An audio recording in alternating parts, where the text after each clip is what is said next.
Hello and welcome to the Mikobits show, and I'm your host, Mikobits.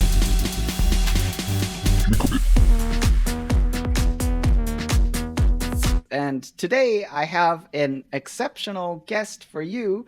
It is Greg Tanaka, who will be a future member of Congress. And we had a very recent conversation, which I think will be very helpful with respect to my audience understanding a bit more about things like legislation, a bit more about things like regulation, and a little bit more about kind of how laws are created, and a little bit more about the impact to this growing and emerging blockchain technology industry. So I guess without further ado, Greg, welcome to the Mikobits show.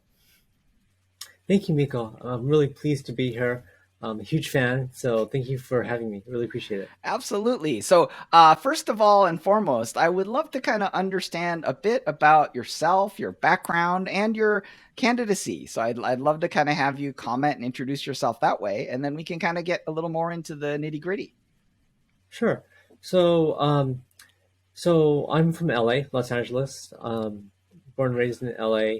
I went to Caltech for undergrad, electrical engineering. Awesome. Then Berkeley, UC Berkeley for I did EECS there, and then eventually Stanford. Started out, doing a lot of work around GPUs. I built a lot of the early GPUs. Then I got into kind of like product management, sales management. Wow. I even did corporate venture for a while, and I did a lot of startups.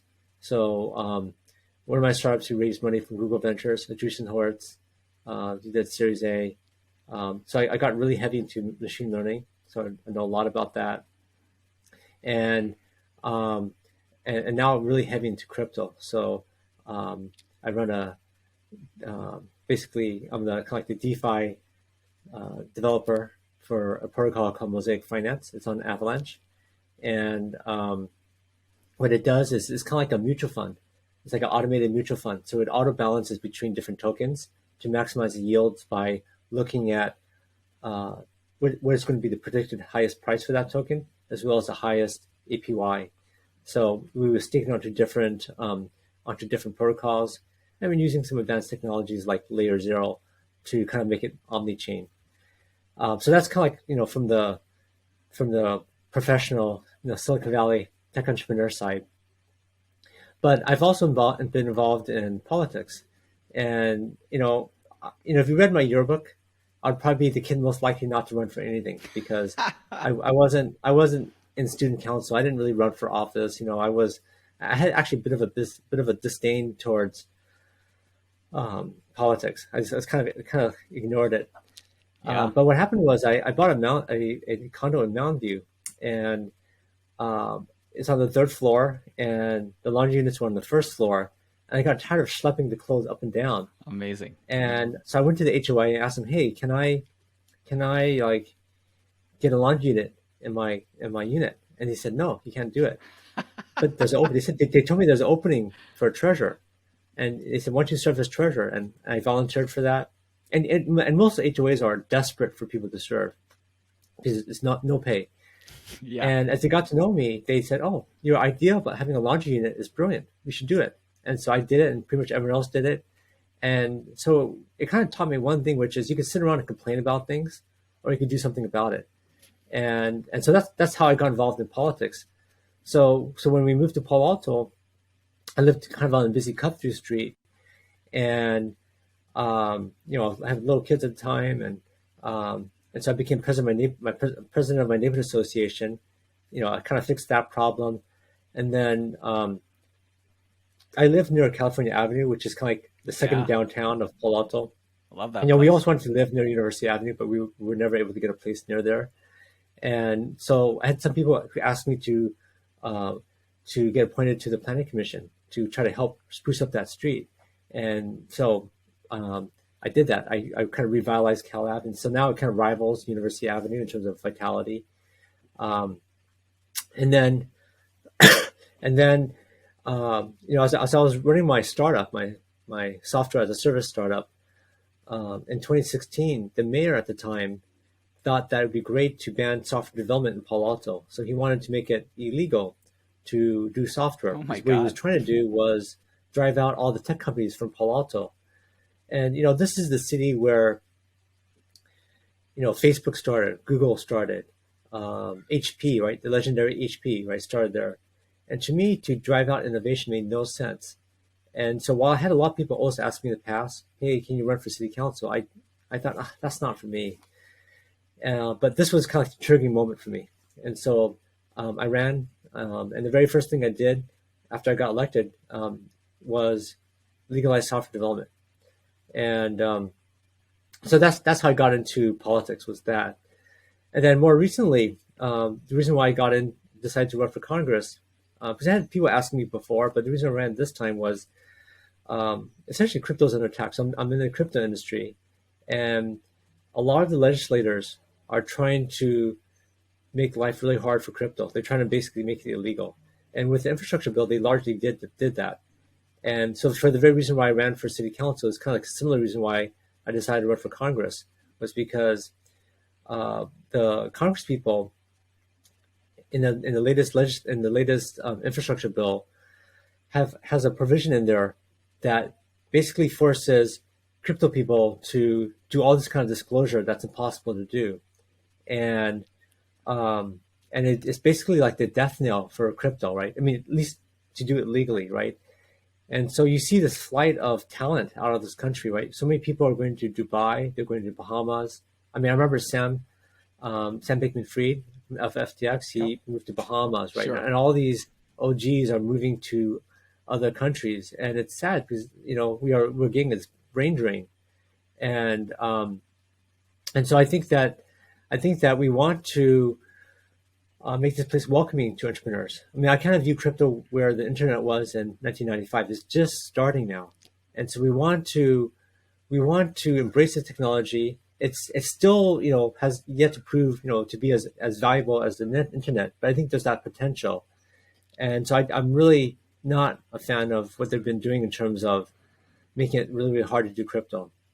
Yeah, I totally appreciate that. I mean, one of the things that really excited me about your candidacy, about meeting you, and it got me kind of pumped up really, is that I really like the background. Like, to me, like, obviously, if you think about it from just a purely academic perspective, obviously, like Caltech is like widely respected worldwide as a sort of top technical institute, super hard, super competitive to get into, right? Sure. Obviously, like Stanford, world respected and world renowned.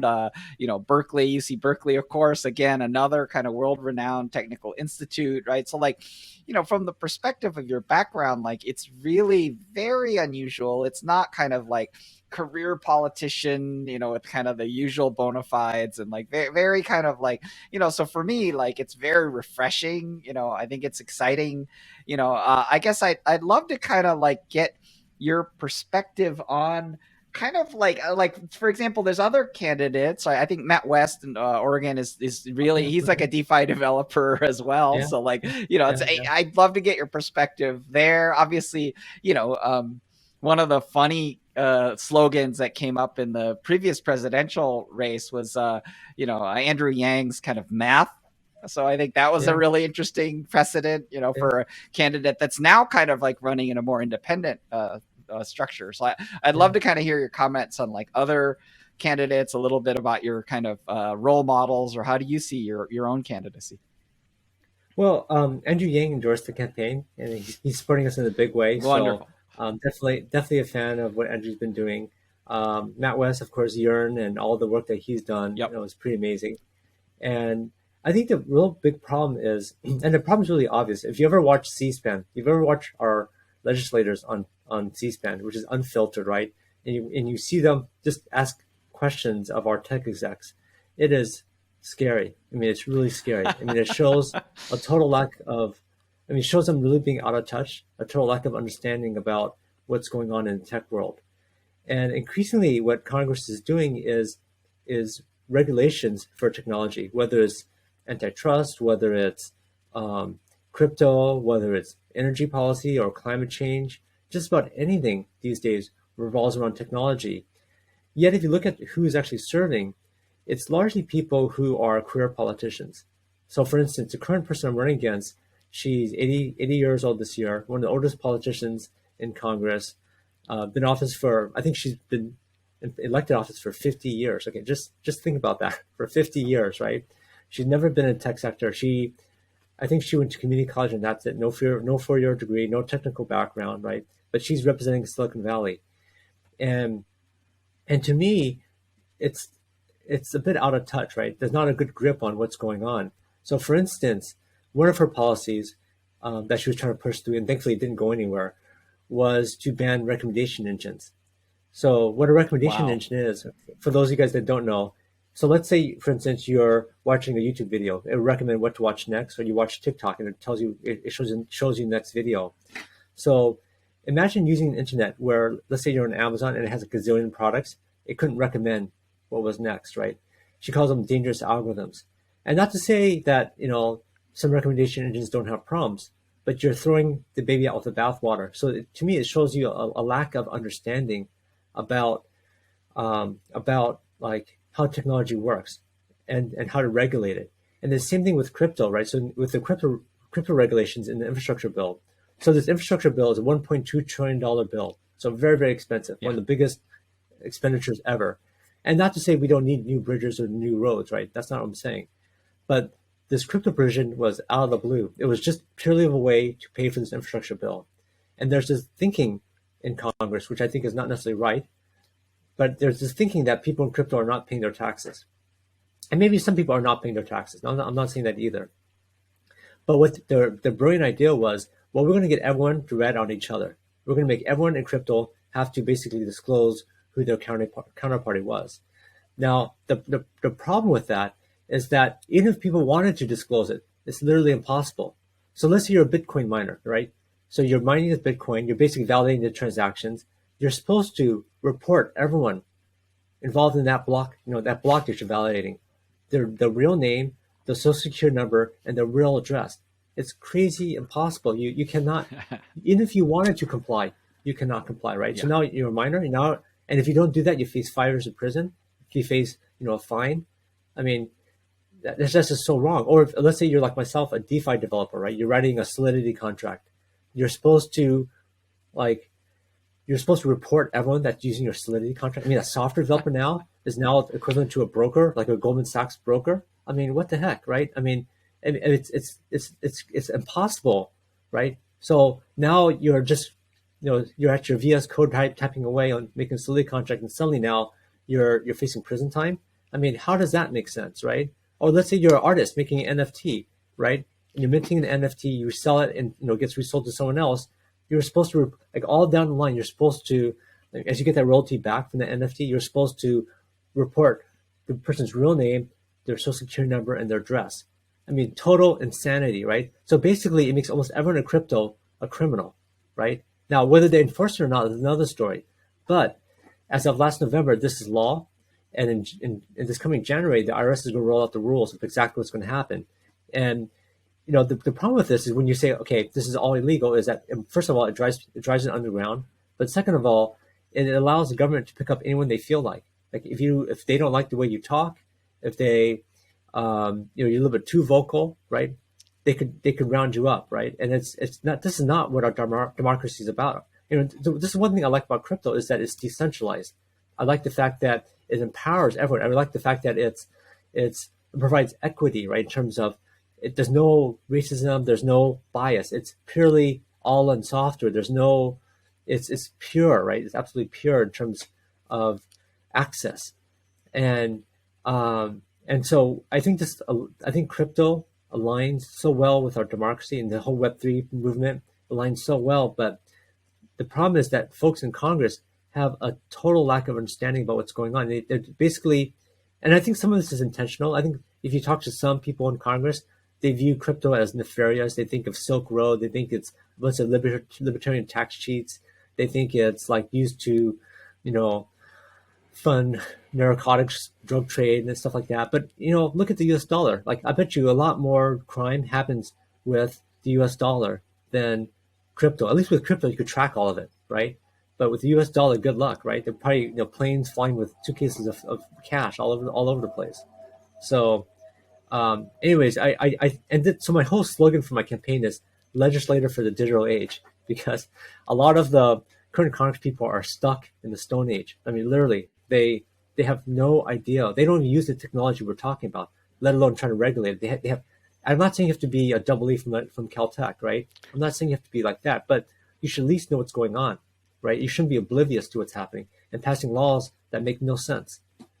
Yeah, definitely appreciate it. I mean, I think the inefficiency of passing laws that make no sense, obviously, is that enforcement becomes almost impossible, right? And then you end up kind of generating lots of lawsuits between citizens and the government, and like the whole thing is, and then it really, in a way, like it provides air cover for nefarious actors to continue to fly under the radar and continue to operate, and when regulation should be kind of providing things like investor protection, as opposed to kind of Yeah. creating undue pressure on innovators and good actors, right? So in a way, I agree with you. There's sort of this blunt instrument approach, and obviously, it makes sense. The thing that is crazy about the sausage factory, of course, is that when you think about the context of the infrastructure bill, right? The crypto is an afterthought, and it's kind of like a political whipping boy as a pay for, right? Which is, it's sort of Yep. like, oh, well, we'll just generate the pay fors by, going after these tax cheats in crypto, right? But it's sort of, Yeah. in a way, like that isn't how regulation ought to be made. I mean, I know maybe I'm singing to the choir here, but I would say that, like, it feels like this is a reasonably significant enough topic that it should have a separate session with separate, investigation and maybe even some, a little bit of rationality. So I love the basis for candidacy. I think it's really, it'd be great to get a little bit more rationality in. Yeah, absolutely. I mean, I think that um, I'm just shocked by how out of touch some of our Congress people are. It makes no sense. And unfortunately, this is not the only thing, right? I mean, like I tried to do my taxes last April. I had to file an extension, but I mean, for those of you guys that trade crypto, right, you put your wallet address into. There's a bunch of these accounting tax programs. You put your wallet address in, Yeah, and it like Zen spits out Ledger. like how much.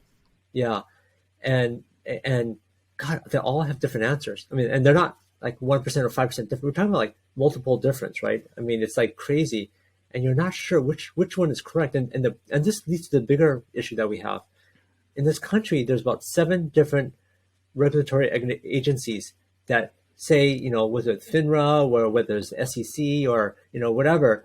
There's all these different agencies that kind of have some regulation around crypto, but they're like opaque, they're overlapping, they're conflicting, and so you see companies like Coinbase, right, trying to come out with a new financial product, right? And they try to play by the rules, and then they get dragged over the coals for months, right? And and then it seems like the only way you can do it is you got to like release a product and then ask for forgiveness, right? Because when you try to go through the correct channels, you get basically, like I said, raked over the coals. You get like you can't nothing could happen. And so, I mean, this is the other big issue that we have with crypto is that because this crypto touches so many different regulatory agencies, it's not consistent. We need kind of like almost like a crypto czar. We just need someone to kind of centralize some of these regulations. Because I'm not saying that we don't need regulation. I'm not saying that that there aren't frauds or scams out there, and we know there's scams out there, right? For sure.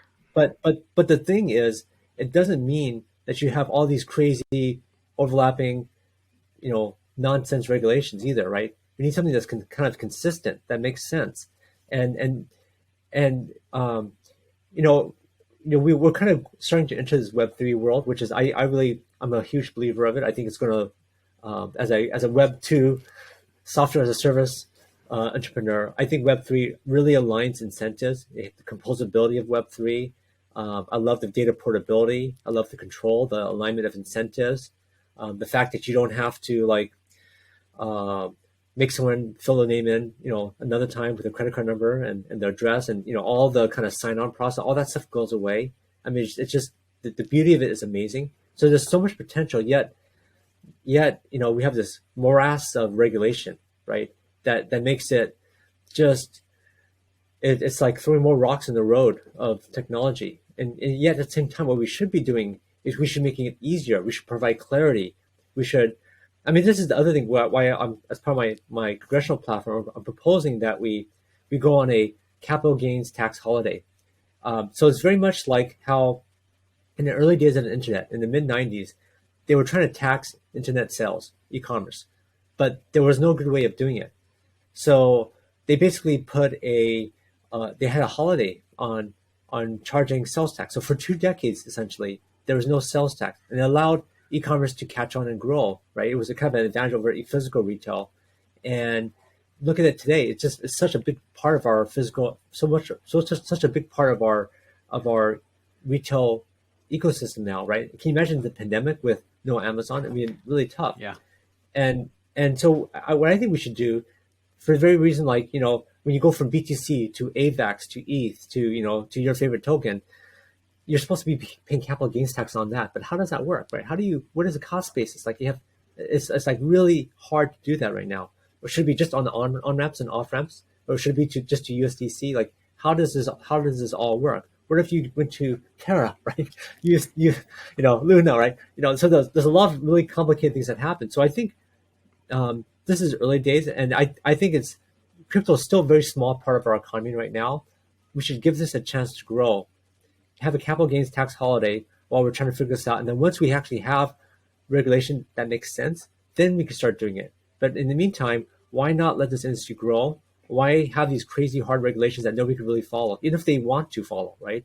And for me, because I'm running for Congress, I have to be super transparent. I try to follow it to the T, but it's crazy hard. It's impossible. I mean, it's literally impossible, even for the most sophisticated person, to follow these regulations because they're conflicting and they're opaque. They make no sense.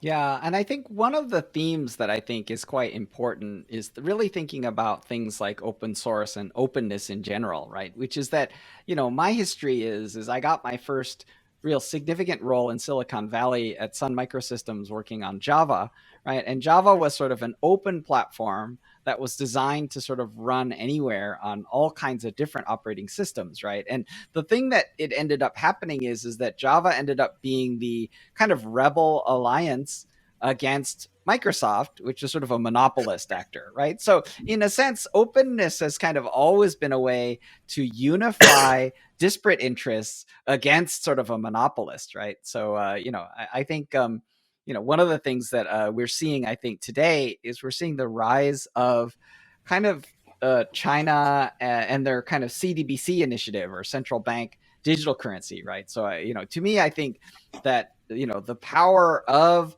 this kind of much faster moving authoritarian system, really in a way needs to be offset by openness, right? So in a sense, like creating more of a global coalition of actors that maybe have more democratic impulses that can be using open source software as a mechanism to kind of join forces, right? So I think that's my kind of mental model in terms of things like international competitiveness. So I'd love to hear your thoughts about kind of the competition. Yeah. I mean, I worry about China. I for a while I had an office in Shenzhen, so I would go to Shenzhen like 4 times a year. Yeah. And I looked at the very first time I went to Shenzhen, right? It was like nothing there, right? Yeah. And now you look at it, right? I mean, it's Massive. a humongous city. It's like the Silicon Valley of China. And you look at the amount of entrepreneurship and innovation going on in China. It's like anyone that goes there, like, it gives you pause as to, will the United States become or remain number one? I don't know, right? Now, I think China has done some things. They've made some big mistakes, like they banned Bitcoin. Right? So all the Bitcoin miners went to the United States. Yep. And I think we'll look back upon that as probably one of the biggest gifts to our country ever.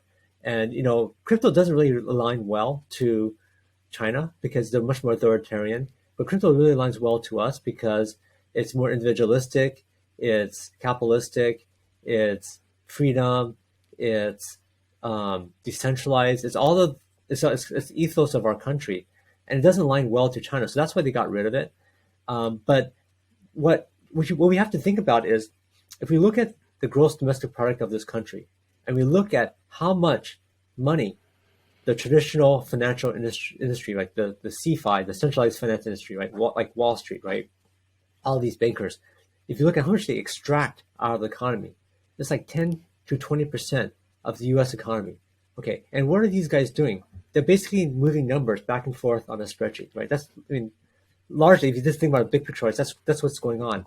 So why does someone who's just moving numbers back and forth, they're not making steel, they're not making a rocket ship that goes into space and comes back, they're not, creating the next great social network.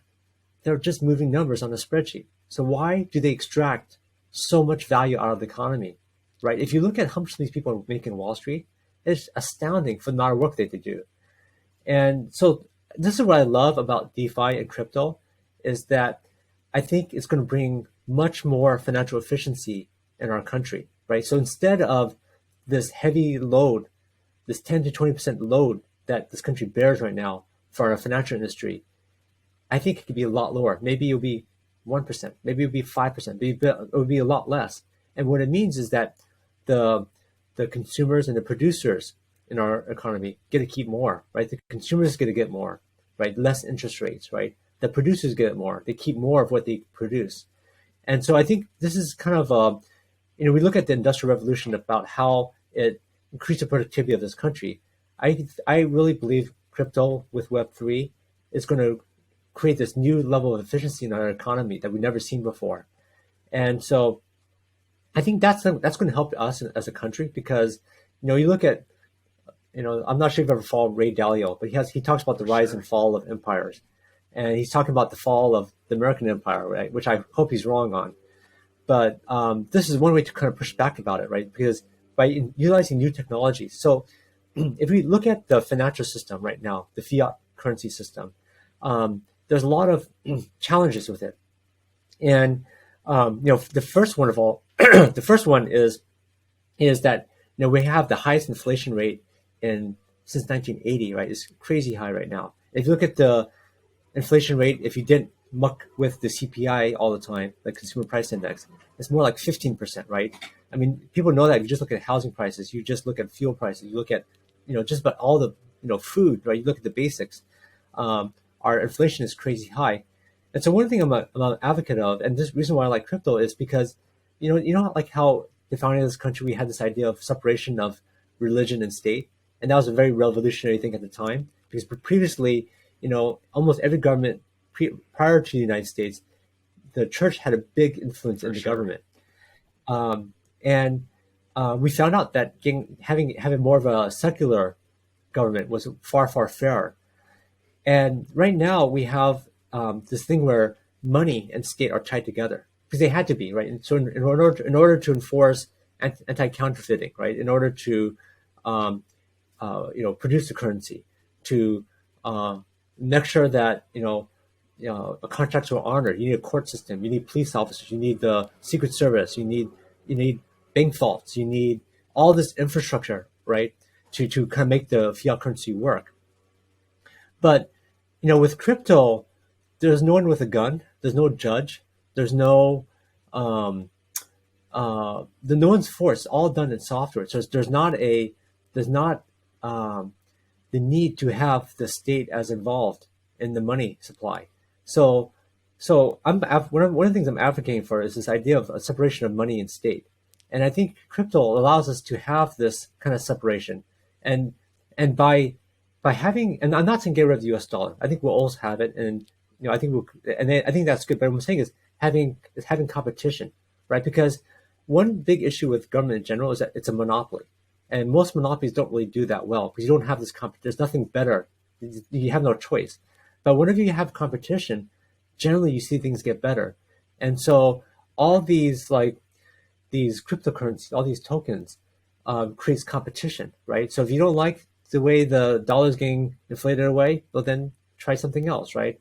And so I think this idea of separation of money and state is actually possible now with cryptocurrency, because you don't need, it's all done in software. There's no need to have someone with a gun to enforce the rules, right? You just don't need it anymore. So it allows a lot greater efficiency, also a lot more fairness, because I read that the average American family has lost about $10,000 a year through inflation. This is the average, wow, right? So, 40% of the dollars in circulation right now were printed in the past 2 years. So you just think about the debasement of our currency, and it's causing the U.S. dollar. The U.S. dollar used to be the global reserve currency, but as we print money like heck, what's happening is the global reserve currency status of the dollar is falling. You look at the British pound, way back when the British Empire was, number one, that was the global reserve currency. But as Britain, to pay for all its debts and, all the world wars, printed like heck and inflated their currency away, they lost that status, and then we became this de facto status. And now we look at the RMB, right, the yuan from China, and I worry about that eclipsing us, right? So I think one way to do kind of like a judo move on all this is to actually embrace cryptocurrency. And so that's one of the things that's also part of my platform, which is I think we should allow crypto to be legal tender, very much with like El Salvador, allow this experiment to run. And because what I see is all these tokens together, like for instance, there's the helium token, which does, Wi-Fi access, Sure. right? And there's all these tokens that actually, maybe individually these tokens are a bit of a scam, but all together they provide a lot of utility. They all bridge to each other, and they are able to provide utility to the actual end user. And so I kind of view this as a way to greatly improve the economy, efficiency, and fairness about what's going on. And so I just think so many of our current people are just totally wrong on the view that this is some nefarious libertarian tax cheat scheme. It's a Ponzi scheme. It's just not true. Yeah, and absolutely, like I get that importance to kind of recognize that there are kind of bad actors that are perpetrating fraudulent activity. It's known, right? So I mean, there's no gain in denying that that is factual, right? So to me, like regulation for investor protection is welcome and wonderful. So regulatory clarity, welcome, right? Like obviously removing bad actors, very welcome, right? So, in a sense, like all of that makes a ton of sense, right? But I absolutely concur around what you're saying about kind of like both international competitiveness, regulatory clarity, and also the kind of rationality, right? Because to me, the thing that is really dangerous becomes the sort of like regulation without understanding, right? Because I think if you do that, then you really get into really expensive mistakes, right? Because I think when you get laws that actually don't make sense and that actually infringe upon even constitutional protections, you're going to get extremely expensive legal actions that are going to drain everyone's resources, right? Including industry, including the government will be drained, right? So it's Yeah. in a sense, the inefficiency of bad regulation, it kills everyone, right? Like the innovators get killed, the government gets killed, like everybody just loses so much energy. So I think that's the rational case. Yeah, I mean, I think so much because a lot of people in government are not entrepreneurs, they're not Yeah. technologists. The way they think of the world is they look at the economic pie and they think about like the only job they have is to take that pie and change how the slices are sliced, right? Maybe take some slices away from this person, make it a little bit smaller, make it bigger for this group of people. But as entrepreneurs, we know that it's possible to grow the pie. And that's what a lot of non-technologies don't realize is that we don't have to battle each other. Like, oh, we got that guy's too rich. We got to take money from them and give it to this person, right? Really, okay, you're not really solving problem. In fact, what you're doing, you're causing a lot of class conflict. Really, what we should be doing is be focused on how to grow this pie. And the only ways to grow the pie is through innovation, right? Entrepreneurship, right? That's how you grow the pie. That's how you know, you take something that's entrepreneurs sitting at the kitchen table with nothing in their pockets, right, and creating something that's worth billions, right? It's basically the value creation is amazing, right? And so we want to promote that, not make it harder, right? And that's another thing which I don't like about the current incumbent is that she's pushing for things like amortizing R&D spend, right? So like if I have $1 million of revenue for my startup and I have $1 million in expenses, I have to amortize that over 5 years. That means the first year I have this massive $800,000 tax bill where I don't actually have any real income, right? That kind of stuff makes no sense for startups. But I think that we want to kind of promote innovation so we could grow the pie, but also the other piece of it is education. So we want to be able to raise the education standards, because if we're able to increase the education standards, we're also able to increase the productivity.